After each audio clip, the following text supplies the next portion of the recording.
नमस्कार शेतकरी बांधवांनो, जे आपलं शेवंती पीक आहे बऱ्याचशा शेतकरी बांधवांचा प्रश्न येतो की शेवंती पिकामध्ये तणनाशक मारताना कोणतं मारलं गेलं पाहिजे. बऱ्याचशा शेतकरी बांधवांचा प्रश्न असतोय की निश्चितच शेवंती पिकामध्ये आपल्या ठिकाणी तण दिसत असते किंवा गवत दिसत असते. त्यासाठी आपलं महत्त्वाचं जे हार्बिसाइड आहे अर्थात महत्त्वाचं तणनाशक आहे ते कोणतं मारणं गरजेचं आहे. त्यासाठी पहिलं काम असेल तर आपल्या चॅनलला फॉलो करा. आणि दुसरं महत्त्वाचं काम आहे की जे तणनाशक आहे ते निश्चितच या ठिकाणी जे पॅराकॉट आहे ते आपल्या ठिकाणी मारणे. आता पॅराकॉट तुम्ही म्हणाल कोणत्या कंपनीचं, तर पॅराकॉट जवळजवळ मार्केटमध्ये भरपूर कंपन्यांचा अवेलेबल आहे. त्यातल्या त्यात धानुकाचा असेल, क्रिस्टल क्रॉपचा आहे, सिजंटाचा सुद्धा आहे. तर क्रिस्टल क्रॉपचं जर आपण बघितलं किंवा सिजंटाचं बघितलं तर ते ग्रामोझोन नावाने येत असं, तर ते आपण या ठिकाणी वापरू शकता. त्याच्यानंतर ना धानुकाचं या ठिकाणी जे ओझोन आहे ते तुम्ही ओझोन या ठिकाणी मारू शकता.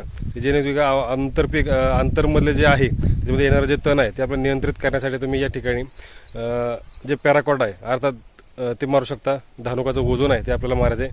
त्याचं प्रमाण आहे 20 लिटर पंपासाठी 200 ml. या ठिकाणी एकरी 10% होत असतं. त्याचबरोबर पीएच करेक्टर आपल्याला या ठिकाणी मारून घ्यायचे आणि चांगल्या पद्धतीमध्ये तण नियंत्रण करायचं आहे. तर निश्चितच ही माहिती आवडली असेल तर व्हिडिओला लाईक करा, शेअर करा आणि आपल्या शेतकरी बांधवांना पाठवा.